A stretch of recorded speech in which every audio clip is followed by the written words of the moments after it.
बिस्मिल्लाहिर्रहमानिर्रहीम। आज हम फ़र्स्ट ईयर क्लास का चैप्टर नंबर 22 यूनिट 22 प्रोग्रेस पढ़ने जा रहे हैं, जो कि एक वन एक्ट प्ले है, यानी एक एपिसोड का एक ड्रामा है। ये जॉन ग्रीर एरविन का लिखा हुआ ड्रामा है, तो हम इसके बारे में आज पढ़ेंगे। कंटेंट्स हमारे आज के लेक्चर के क्या होंगे, वो अबाउट ऑथर हम पढ़ेंगे, settings, background, characters, plot, conflict और थीम। ये basically elements of the prose हैं, जिनके बारे में ये सारे के सारे एलिमेंट्स ऑफ प्रोज हैं। इसके बारे में आप वीडियो देख सकते हैं, एलिमेंट्स ऑफ प्रोज, तो उसमें आपको ये तमाम चीज़ें मिल जाएंगी।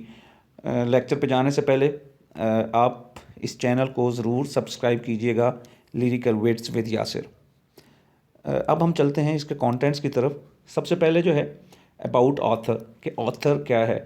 बुनियादी तौर पे कोई भी ऑथर जो है, कोई भी राइटर, कोई भी पोएट जो है, वो जो कुछ पे लिखता है वो तकरीबन उसके अपने साथ उस तरह की कुछ बीती होती है, तो उसको कुछ हकीकत होती है उसमें, और कुछ उसकी एक कहानी बना के या उसकी इमेजिनेशन बना के वो उसके बारे में लिखता है। तो हम ऑथर के बारे में पढ़ते हैं, और ये फिर आप देखिएगा कि जो ऑथर की लाइफ है, ये आपको कहीं ना कहीं हल्की फुल्की इसकी झलक जो है वो प्ले के अंदर भी नज़र आएगी। सेंट जॉन ग्रियर एरविन, ये 1883 से 1971 तक का इसका लाइफ स्पैन है।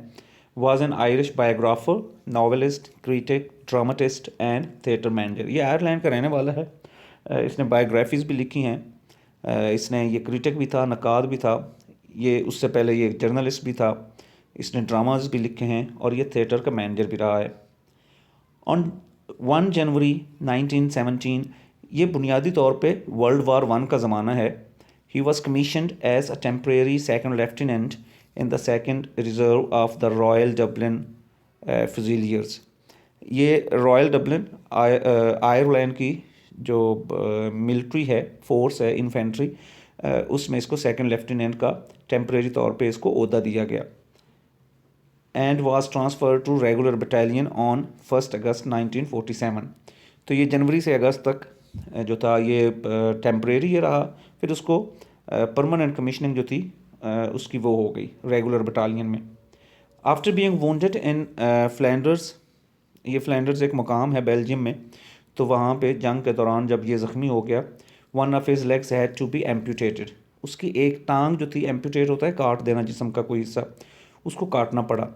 He was promoted to lieutenant on 1st February 1919 and relinquished his commission due to his wounds on 5th December 1919।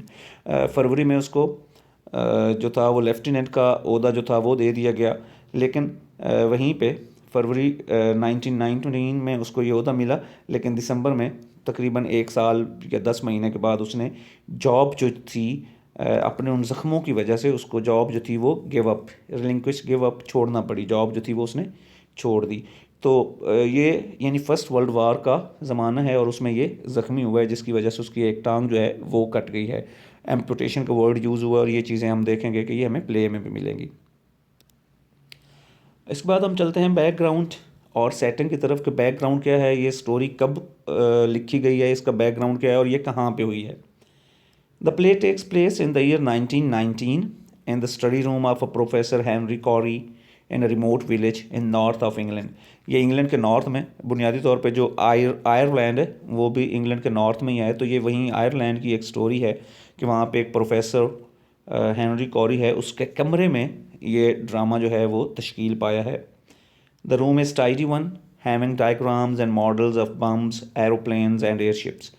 एक साफ़ सुथरा कमरा है जहाँ पे उसने, प्रोफेसर ने, डायग्राम्स जो हैं वो दीवारों पे बनाए हुए हैं, बम्प्स के, एरोप्लेन्स के, एयरशिप्स के, और इसी तरह उसने वहाँ पे कुछ मॉडल्स जो हैं वो भी रखे हुए हैं इन तमाम चीज़ों के। चूँकि जंग का ज़माना है, तो ये तमाम चीज़ें वो हैं जो जंग के दौरान इस्तेमाल होती हैं। The play successful example of one act play, ये एक बड़ी खूबसूरत नमूना है वन एक्ट प्ले किस तरह हो सकता है।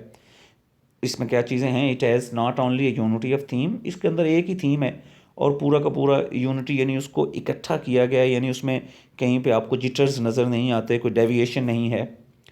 और वो थीम क्या है इसका, एबोलिशन ऑफ वार। बुनियादी इसका थीम जो है वो डिनाइल ऑफ वार है, कि जंग के ख़िलाफ़ ये लिखा गया है। द यूनिटीज़ ऑफ टाइम, यानी टाइम की भी यूनिटी है कि एक स्पेसिफिक टाइम है, उसी के अंदर ये प्ले जो है वो आधा घंटा 40 मिनट का आपको लगेगा कि वो एक एक प्ले है, और उसी के दौरान ही ये प्ले की स्टोरी जो है वो ख़त्म हो जाती है। प्लेस एंड एक्शन, प्लेस यानी एक ही जगह पे ये हुआ है, और एक्शन एक ही किस्म का एक्शन जो है वो इसमें बताया गया है। और आल्सो केयरफुली मेंटेन्ड, यानी इसके अंदर जो भी एक्शन है, टाइम है, वन एक्ट प्ले का मतलब यही होता है कि उसमें एक स्टोरी हो, एक थीम हो, एक जगह हो और एक ही सेटिंग हो, तो वो तमाम चीज़ें इस प्ले के अंदर आपको मिलेंगी। थीमेटिकली अगर हम थीम की बात करें, progress is written against the background of the first world war in which thousands were butchered and many more became disabled for life. क्योंकि ये हमारा राइटर ख़ुद भी डिसेबल हुआ था, इसकी एक टांग काट दी गई थी वर्ल्ड वार के दौरान ही ज़ख्मी होने पर। तो ये वर्ल्ड वार वन जो है उसके अगेंस्ट लिखा गया कि जिसमें हज़ारों लोग जो थे उनको काटा गया, बुचर्ड मिनी कसाइयों की तरह उनको काटा गया, और बहुत सारे जो थे वो ज़िंदगी भर के लिए डिसेबल हो गए। It left many mothers childless and incredible number of widows and orphans. बहुत सी माएँ जो थीं उनके बच्चे मारे गए, और बहुत सी ख़वातीन जो थीं वो बेवाया हो गईं, और बहुत सारे यतीम जो थे वो बाकी रह गए। This insensible devastation has created diverse reaction in the social thinking. ये जो इनसेंसिबल डेवस्टेशन थी, यानी एक बेइंतहा किस्म की ये जो तबाही थी, इसने मुख्तलिफ़ किस्म के व्यूज़ पैदा किए सोशल थिंकिंग में। और and progress by the Irish playwright Saint John Greer Ervine is just the product of one of the strongest of these sentiments, namely the anti war feelings of the post war modern age. First world War one के बाद की जो modern age थी, उसमें जो सबसे ज़्यादा सख्त फीलिंग थी वो एंटी वार सेंटिमेंट्स थे, यानी जंग के ख़िलाफ़ लोगों के जज्बात थे। तो ये उसके बारे में लिखा गया। तो ये इसका बैकग्राउंड और सेटिंग है कि प्ले कब लिखा गया और ये कहाँ पे हुआ। करैक्टर्स, वन एक्ट प्ले है, थोड़े से इसमें करैक्टर हैं। प्रोफेसर हेनरी कॉरी, ये डॉक्टर ऑफ साइंस है। मिसेस मेल्डन, ये हेनरी की सिस्टर है। शार्लोटे इसका नाम है, ये उसकी बहन है। हन्ना, ये उनकी सर्वेंट है। प्लॉट और कॉन्फ्लिक्ट की तरफ हम चलते हैं। इससे पहले प्लॉट, चूँकि आप जानते हैं कि प्लॉट बुनियादी तौर पे बिगिनिंग, मिडल और एंड ऑफ द स्टोरी होता है। तो हम प्लॉट और कॉन्फ्लिक्ट के तजाद क्या है, इसमें इशू क्या है कि जिसकी रेजोल्यूशन चाहिए, कि किस बेस पे ये ड्रामा लिखा गया। अगेन इसके लिए मैं आपको सजेस्ट करूँगा कि आप एलिमेंट्स ऑफ प्रोज जो वीडियो है इसी चैनल पे, उसको आप देखिएगा और आपको ईज़िली प्लॉट और कॉन्फ्लिक्ट और करैक्टर्स और सेटिंग इन सब चीज़ों की समझ आ जाएगी। Basic conflict is between two ideas. बुनियादी तौर पे दो आइडियाज़ हैं। वो कौन से हैं? The point of view of the war mongering arm dealers. पहला पॉइंट ऑफ व्यू है कि जो जंग से लोगों को डराने वाले आर्म डीलर्स हैं, यानी जो असलहे की डील कर रहे हैं, असला सप्लाई कर रहे हैं, represented through the character of professor Carry. और उनका रिप्रेजेंटेटिव जो है वो प्रोफेसर कॉरी है। प्रोफेसर कॉरी के ज़रिए आर्म डीलर्स, जो असले के ख़रीदार हैं, असला बेचने वाले लोग हैं, उनको रिप्रेजेंट किया गया है। And that a peace loving universal mothers of our house. और हमारे घरों में जो अमन पसंद माएँ हैं, उनके बारे में उनका जो करैक्टर है उसको रिप्रेजेंटेड बाई मिसेस मेल्डन। वो मिसेस मेल्डन ने एक अमन पसंद माँ का किरदार जो है वो अदा किया है, और उसके भाई का किरदार जो है वो आर्म डीलर, असला डीलर का है। The drama has sufficiently expose the motive behind wars. जंग के पीछे क्या मकसद होता है, ये ड्रामा हमें उसके बारे में बताता है। विच इज़, वो क्या मकसद है? To achieve and extend the class interest of the war mongering imperialists and exploiters who sit safe and secure far behind the fighting lines when the poor sacrifice their lives in the trenches। ये सारा उस चीज़ के बारे में है कि किस तरह जो एक्सप्लॉइटर्स होते हैं, जो इम्पीरियलिस्ट होते हैं, जो बड़े लोग होते हैं, किस तरह वो अपने दफ्तरों में, अपने घरों में बैठे होते हैं, और गरीब लोग जो हैं वो ट्रेंचेस के अंदर, घरों के अंदर, वो छोटे छोटे गढ़ों के अंदर जो है जिन्होंने वो खुदाई की होती है, वहाँ ट्रेंचेस के अंदर अपनी जान दे देते हैं। The conflict is finally resolved in favor of the later point of view through the murder of Professor Corey। Latter point of view क्या है कि वो जो माँ का, यहाँ पे हमने देखा था कि दो पॉइंट ऑफ व्यूज़ थे, एक पीस लविंग मदर का था। तो जो कॉन्फ्लिक्ट है वो रिजॉल्व होता है इस माँ के हक़ में। ये कॉन्फ्लिक्ट, ये जो इशू है वो रिजॉल्व हो जाता है। किस तरह होता है? Through the murder of professor Carry, कि जब प्रोफेसर कॉरी जो आम डीलर है जब वो मर जाता है तो बुनियादी तौर पे जो माँ का फ़लसफ़ा है, जो माँ का पॉइंट ऑफ व्यू नज़रिया है, उसकी जीत होती है। Peace here affirms itself through a little violence. अब ये पीस हमें कैसे हासिल करता है? होता है प्रोफेसर कॉरी के मरने से, यानी अमन के लिए भी आपको किसी न किसी का खून बहाना पड़ता है, कोई शिद्दत जो है, वायलेंस इन थोड़ा सा तशद्दुद जो है वो अमन के लिए भी ज़रूरी है। True progress it seems necessitates the destruction of the means of destruction. असल प्रोग्रेस का मतलब यही है कि अगर आपने तबाही से बचना है तो आपने जो तबाही वाले हथियार होते हैं, तबाही वाले ज़राए होते हैं, उनको तबाह करना होता है। तो ये है कि थोड़ी सी डिस्ट्रक्शन जो है वो आपको पहुंचाना होती है। Indeed, there is a tragic severity in the revelation of Mrs. Maldon's severe and unfathomed grief. Unfathomed होता है जिसकी पैमाइश ना की जा सके, कि मिसेस मेल्डन का अपने बेटे की वजह से, बेटे के मरने की वजह से जो दुख है वो बहुत बड़ा है, उसको तोला नहीं जा सकता, उसके बारे में सोचा नहीं जा सकता। Which is at the same time heart rending and I inspiring. ये दिल को दहला देने वाला उसका, उस माँ का एक दुख है, एक ग्रीफ है। प्लॉट और कॉन्फ्लिक्ट अभी ये चल रहा है। वी हैव ओनली 3 करेक्टर्स, चूंकि इसके अंदर 3 करेक्टर्स हैं, and through the different stages of structural development are skilfully maintained. ये करेक्टर्स जो हैं इनको बहुत आला तरीके से राइटर ने मेंटेन किया है। The action free from anything irrelevant or surplus rushes heading to the crisis from the very stage of exposition। Exposition से मुराद ये है कि जब ड्रामा शुरू होता है, जब ड्रामा शुरू होता है उससे लेकर जब ड्रामा ख़त्म होता है तो ये बड़ा एक स्मूथ तरीके से ड्रामा चल रहा है, उसमें कोई इररेलेवेंट यानी कोई गैर मुतलका या कोई ज़्यादा जल्दी जो है इस ड्रामे को या इस क्राइसिस तक पहुंचने के लिए, उस क्राइसिस को हल करने के लिए नहीं दिखाएगी।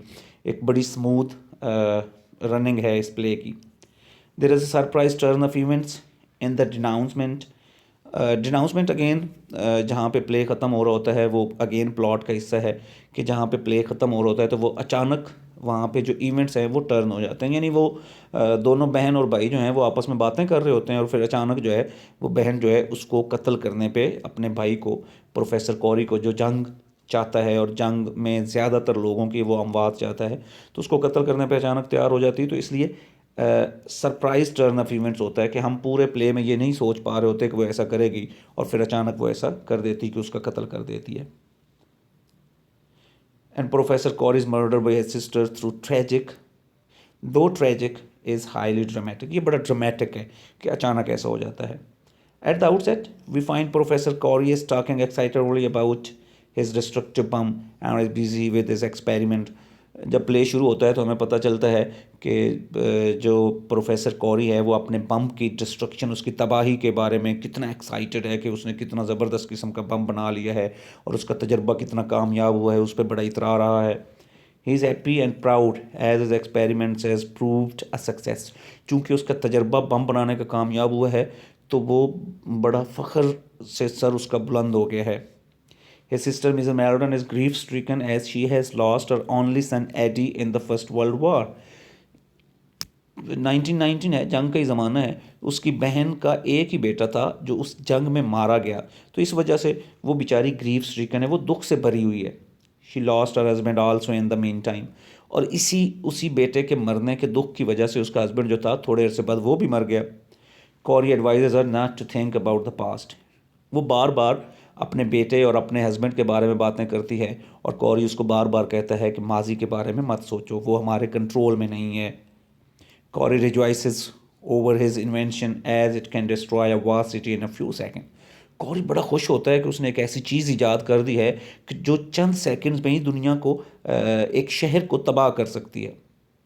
He says that his invention will make war and future over in a few hours। वो कहता है कि जो मैंने इन्वेंट किया है बम, इसकी वजह से जंग जो है आने वाले दिनों में जल्दी ख़त्म हो जाया करेगी, घंटों में ख़त्म हो जाया करेगी। यानी वो जंग जैसे फर्स्ट वर्ल्ड वार है, it remained there for 5, 6, 7 continuous years.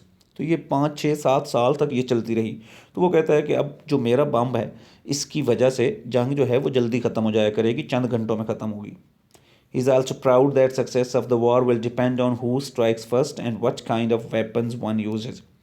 यहाँ पे उसकी बहन उसको कहती है कि जैसे आप एक बम बना रहे हो तो हो सकता है आपका जो दुश्मन मुल्क है जैसे कि जर्मनी है, चूँकि ये फर्स्ट वर्ल्ड वार में जर्मनी और बरतानिया एक दूसरे के अगेंस्ट थे, तो आप और जो जर्मनी में अगर कोई इस तरह का बम बना लेता है, आपकी तरह का एक कोई क्लेवर माइंड का शख्स जो है वो एक बम बना लेता है, तो वो भी तो हमारे ऊपर बम चला सकते हैं आपसे पहले।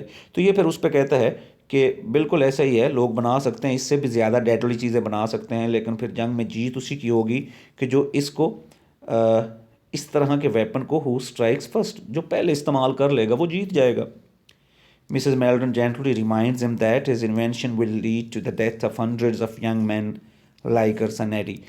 मिसेस मेल्डन उसकी बहन जो है वो उसको बार बार बताती है कि आपने जो ये इजाद किया है बम, इसकी वजह से सैकड़ों हज़ारों लोग मरेंगे जो उसके बेटे एडी की तरह के होंगे।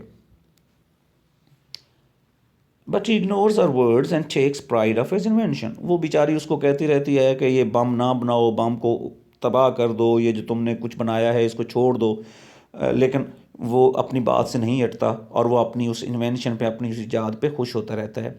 And the fame and wealth, और उससे जो उसको शोहरत मिलेगी, जो उसको दौलत मिलेगी, वो उसके बारे में सोचता है और खुश होता है। He says that he will sell his bum to the government which grants him highest amount of money. वो कहता है कि मैं ये गवर्नमेंट को बेचूंगा जो उसे बहुत सारे पैसे दे देगी। When Mrs. Meldon is convinced that her brother will not suppress his invention at any cost, she decides to do away with him along with his invention.